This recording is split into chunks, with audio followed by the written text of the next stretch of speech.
On démarre ce Trends des marchés par les tendances boursières du jour. Les bourses européennes ont repris des couleurs ce lundi, les marchés espérant une résolution rapide du conflit au Moyen-Orient afin d'éviter une véritable crise énergétique, alors que la guerre en Iran entre dans sa 5e semaine.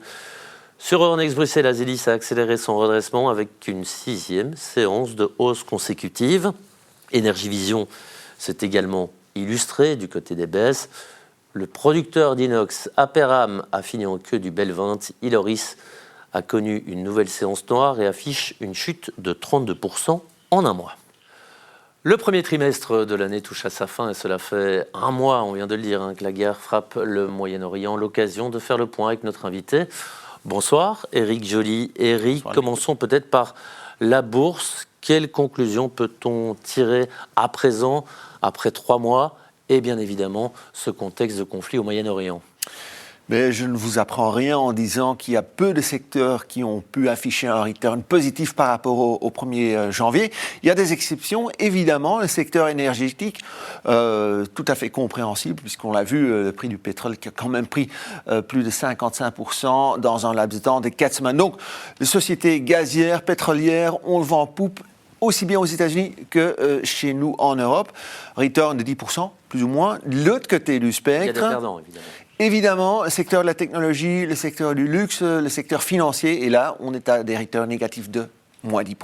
Alors, on a tendance à l'oublier, mais les marchés obligataires sont évidemment, en termes de taille, bien plus importants que les marchés boursiers. Est-ce que l'on peut dégager certaines tendances sur ce segment ? Oui, là aussi, on a vu ces dernières semaines une volatilité extrême.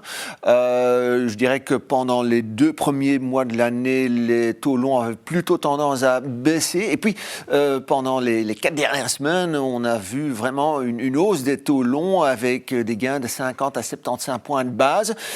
Et c'était aussi très visible chez nous.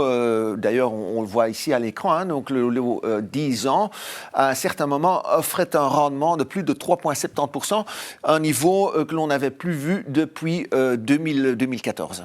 Des taux d'intérêt obligataires qui sont en hausse, un secteur financier qui sous-performe en bourse. On a quand même l'impression que les marchés sont hantés par un scénario catastrophe.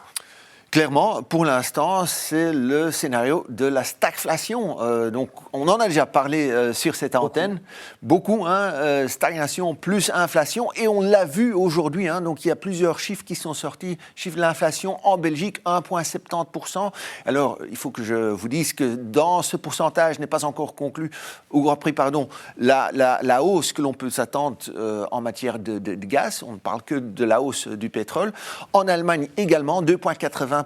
Donc clairement, l'inflation est de retour. Et alors, on sait évidemment quelle influence a l'inflation sur l'attitude des banques centrales et, par exemple, la BCE pourrait passer à l'action. Tout à fait. Donc, selon les attentes, la BCE va effectivement augmenter ses taux directeurs à 2 reprises. D'ailleurs, Madame Lagarde l'a bien signalé. Selon elle, le marché sous-estime le risque du conflit. Peut-être une question subsidiaire. On le sait, en augmentant les taux, elle peut évidemment essayer de limiter l'inflation, de réduire la demande, mais qu'en sera-t-il des pénuries en matière de pétrole si ça devait se poursuivre ? Entre-temps, on a constaté déjà que les marchés obligataires avaient anticipé cette hausse des taux de la BCE. C'est en tout cas clair. On le voit d'ailleurs très clairement sur le graphique. On voit ici l'évolution du rendement sur le Bund allemand à 2 ans. Et donc, vous voyez que dans un laps de temps de quelques semaines, on est passé d'un niveau de 2 à 2,62%. Donc, c'est un signal clair. Alors, très rapidement, que doivent faire les investisseurs ? Mais côté obligations, je pense que à chaque fois qu'il y a une pointe dans le rendement de 10 ans, que les investisseurs pourraient commencer à acheter des obligations. Et en matière d'actions, là, je pense qu'il vaut mieux ne pas vendre, mais essayer quand même de garder son sang-froid. C'est pas toujours évident, mais c'est pas mal. Eh bien, merci Éric pour ces bons conseils et votre analyse. Bonne soirée. Et voilà qui referme ce Trends des marchés. Merci de nous suivre.